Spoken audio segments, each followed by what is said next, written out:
Hello everyone, I am Maris and today we are going to go over some details you might have missed from the Rainy Spring Night video released by Hogwarts Legacy.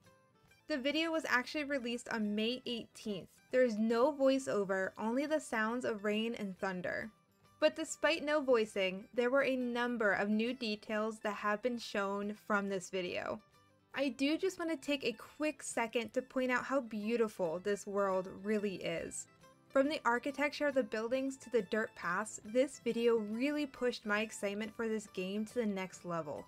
All I want to do is just explore this castle and Hogsmeade and the rest of the world beyond. But let's get into the little details and new information discovered here. The first scene opens with Hogwarts. From this angle of Hogwarts, the castle looks so massive, unable to even fit into the frame fully. The devs really took the time to make Hogwarts feel so real and so beautiful. The detail of the raindrops hitting the puddles is fantastic. The groundkeeper's hut and the owlery are seen in the background to the right. One fun detail to note is the representation of the four houses on the fountain. You can see an eagle or raven head, depending, a honey badger, and a snake head. It's unclear where the second scene is taking place. Possibly one of the other courtyards in the castle, but the detail again is wonderful. A fountain featuring an Okami is displayed here, one of the many creatures that we had been introduced to by the Fantastic Beasts franchise, along with an interesting looking statue to the back right. The devs did such a good job making the castle walls and fountain look aged and weathered, but still magnificent and beautiful. Again, the castle is shown and still unable to fully fit into frame, just highlighting the magnitude of it. And you can spot a dirt path leading from the archway to possibly one of the greenhouses to the left, making you want to follow it and see where it goes. The last scene showing off Hogwarts is from the perspective of a bridge. The fire lit to the right has a Roman numeral 4 and 1 carved into it, with an unknown symbol prominently shown. This is also the only fire lit on the bridge, possibly suggesting that the fires will light as we or others walk past them. The detailing on the stained glass is breathtaking, making you want to see what the inside of that room looks like. You can absolutely tell the devs took their time in making sure Hogwarts was represented with the best of their abilities. The love and care they have for this game was so deeply shown.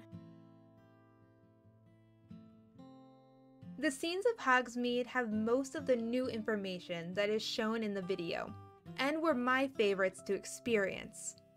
At first glance, we see the 3 broomsticks prominently shown in the center.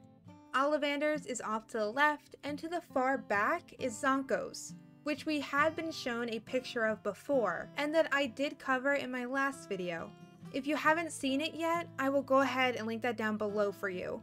But off to the right, a sign comes into frame that reads Quality Quidditch Supplies, and a lock is seen on the door, but no other door is shown with a lock.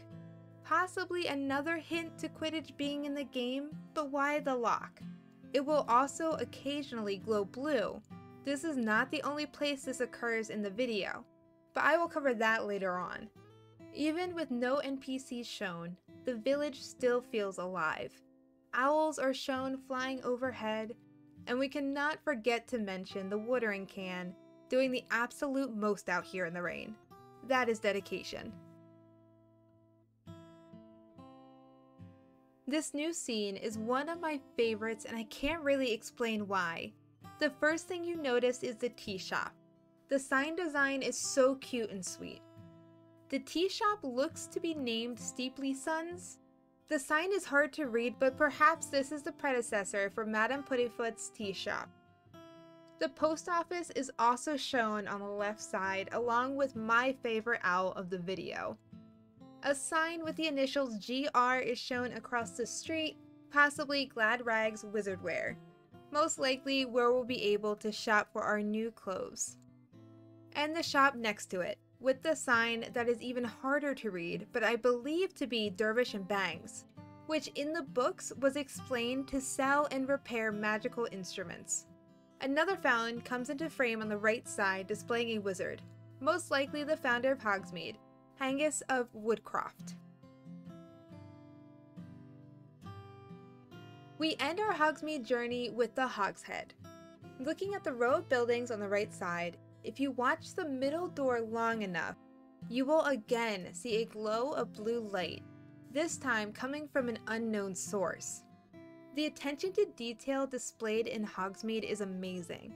The buildings look whimsical and weathered, the moths or bugs flying around the lampposts, lights flickering occasionally in the windows, a disheveled cart off to the side. This village looks and feels lived in. The last scene takes us to possibly the outskirts of Hogsmeade. To the left, there is a sign for the Magic Neep. A graveyard is displayed off in the distance with a carpet of fog to add that creepy vibe, and a very old and possibly abandoned looking building is to the back left.